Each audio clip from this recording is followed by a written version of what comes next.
नमस्ते बच्चों, कैसे हो आप लोग। बहुत अच्छे से हो, मुझे मालूम है। आप मुझे सब्सक्राइब और लाइक भी कर रहे हो और हमारा सभी कार्य आप लोग कॉपी में कर रहे हैं।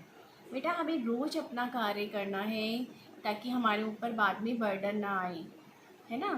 तो जितना भी अब तक हमने कार्य किया, लिखित अभिव्यक्ति आजकल हमारा चल रहा है। मैंने पिछले वीडियोस में भी लिखित अभिव्यक्ति हम लोग कर रहे हैं। हमने पत्र करा है, पत्र के प्रकार दोनों तरह के, औपचारिक अनौपचारिक पत्र के हमने अभ्यास करा है। हमने निबंध भी लिखे हैं और आज मैं आपको अनुच्छेद करवाना चाहती हूँ बेटा, ठीक है। अनुच्छेद क्या होता है? अनुच्छेद आप लोग को पता है, छोटा सा पैराग्राफ होता है, आप लोग लिखते हैं, कुछ भी लिख देते हैं कुछ बच्चे। तो उसी पे आज हम चर्चा करेंगे कि अनुच्छेद क्या होता है। यहाँ देखेंगे अनुच्छेद लेकर, इसका अर्थ होता है परस्पर संबद्ध। संबद्ध माने आपस में बंधी हुई वाक्यों का समूह जिसमें किसी बड़े विषय का एक उपभाग, यानी उसका विषय तो बहुत बड़ा होता है, आप चाहो तो उस पर निबंध भी लिख सकते हो, लेकिन एक किसी बड़े विषय का उपभाग स्वतंत्र रूप से समझाया गया हो। यानी अनुच्छेद जो है छोटा सा पैराग्राफ होता है एक, ठीक है। उसमें उसका विषय जरूर विस्तार बड़ा होता है, लेकिन हम उस पर विस्तार से ना लिख के कम शब्दों में लिखते हैं उसमें। इसमें बेटा ध्यान रखने योग्य बातें कौन सी है? जैसे हम लोग निबंध में लिखते हैं ना, भूमिका, विषय विस्तार, उपसंहार, यहाँ पर मुख्य भाव से ही हम अपना आरंभ करते हैं अनुच्छेद। यहाँ पे कुछ हमें भूमिका उपसंहार वगैरह लिखने की आवश्यकता नहीं है।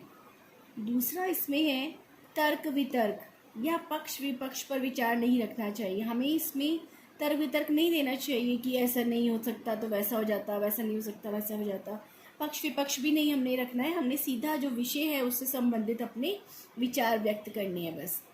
वाक्य का परस्पर संबंध होना चाहिए, यानी हम जो पैराग्राफ लिख रहे हैं उसमें एक वाक्य को दूसरे वाक्य से संबंधित होना चाहिए। ऐसा नहीं ऊपर आपने कुछ और लिख दिया, उसके बाद आप कुछ और लिख रहे हैं, नीचे आप कुछ और लिख रहे हैं। एक क्रमबद्धता होनी चाहिए वाक्यों के बीच में आपस में। फिर है सीमित शब्दों में। सीमित शब्द माने इस पे 80 से 100 शब्दों में जो आपको जो भी सीमा रेखा बताई गई है, जितने भी शब्दों का 75 से 100 बताया है या 80 से 100 बताया है, उतने ही शब्दों में आपको उसको समाप्त करना है, प्रस्तुत करना है, ठीक है। उसके बाद है विचार जो है आपके प्रभावशाली होने चाहिए। आपके विचार प्रभावशाली का अर्थ है कि आपकी जो भाषा है वो इतनी अच्छी होनी चाहिए लिखने में, ताकि उस पर पढ़ने वाले को अच्छा लगे और वो आपकी सभी बातों को समझ जाए कि आप किस विषय पर क्या लिखना चाहते हैं, ठीक है बेटा। ये विचार की स्पेलिंग है, कंफ्यूज मत हो जाना, थोड़ा मार्कर है ऐसे, ठीक है, विचार। अब मैं आपको एक वो बता देती हूँ उदाहरण, और उसके बाद फिर हम गृह कार्य बताएंगे आपको। स्मार्ट क्लास की उपयोगिता। संकेत बिंदु इसके हैं छात्रों की अधिक सक्रियता, कम समय में अधिक जानकारी और छात्रों पर प्रभाव।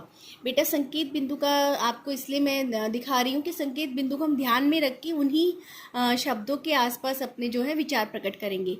सबसे पहले हमने यहाँ से शुरू करा है, देखो उदाहरण में, स्मार्ट क्लास में पुस्तक के ज्ञान के साथ साथ छात्रों द्वारा विषय को समझने और उसे याद करने में सहायक संपूर्ण सामग्री, विषय में वर्णित पशुओं, पक्षियों, स्थानों एवं क्रियाकलापों के चित्र आदि सभी उपलब्ध होते हैं, है ना। आपने देखा होगा स्मार्ट क्लास में जब हम लोग चलाते हैं तो उसमें जब भी हम टॉपिक पढ़ाते हैं उससे चित्र भी होते हैं उससे संबंधित, है ना।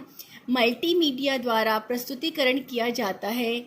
विषय की व्याख्या, शब्दार्थ, प्रश्न बैंक एवं अन्य प्रश्नों के उत्तर, उदाहरण एवं छात्रों की किसी भी शंका के समाधान हेतु विपुल निराकरण सामग्री उपलब्ध होती है, जिसके कारण अध्यापक के अध्यापन माने पढ़ाना एवं छात्रों द्वारा विषय के अधिगम माने टॉपिक को जो हम सीखते हैं, विषय के अधिगम में कोई व्यवधान नहीं आता माने कोई दिक्कत नहीं आती, कोई परेशानी नहीं आती है। अतः छात्र जिस विषय को कक्षा में पढ़ता है उसका अध्ययन सहायक उपकरणों, यानी जो भी टॉपिक हम पढ़ रहे हैं उससे जो उसका सीखना होता है, अध्ययन माने सीखना, सहायक उपकरण एवं श्रव्य दृष्टि प्रस्तुतिकरण। श्रव्य दृष्टि प्रस्तुतिकरण क्या होता है? ऑडियो वीडियो जो हम आप लोगों को दिखाते हैं, तो प्रस्तुतिकरण के माध्यम से भी करता है। इससे वह सदा के लिए उसके मन मस्तिष्क में, यानी जो आप स्मार्ट क्लास में देखते हो वो आपके मन मस्तिष्क में अंकित हो जाता है, यानी बैठ जाता है बहुत अच्छे से। स्मार्ट क्लास प्रत्येक छात्र के मूल्यांकन का भी आधार है, यानी इससे हमें पता चलता है कि कौन बच्चा कितना सीख रहा है या किसको कितना समझ आ रहा है। आज का हमारा गृह कार्य है। देखो बेटा, अनुच्छेद लेखन मैं आपको दे रही हूँ गृह कार्य के लिए, घर के लिए। आपको क्या करना है, अनुशासन का महत्व, एक आपका ये टॉपिक है अनुशासन का महत्व। या तो आप इस पे अनुच्छेद लिखिएगा या फिर मेरी अभिलाषा। मेरी अभिलाषा का क्या अर्थ है, मेरी इच्छा, यानी आपकी क्या इच्छा है, आपकी जो भी इच्छा है आप उस पर अनुच्छेद लिख सकते हैं, या अनुशासन के महत्व पर आप अनुच्छेद लिख सकते हैं। अनुशासन का अर्थ आपको पता ही है बेटा, क्या होता है। अनुशासन में रहना, सुबह जल्दी उठना और अपने बड़ों के चरण स्पर्श करना, समय पे स्कूल जाना, वहाँ पर मन लगा के पढ़ाई करना, अपने अध्यापक अध्यापिकाओं का आदर करना, ये सब अनुशासन में आता है।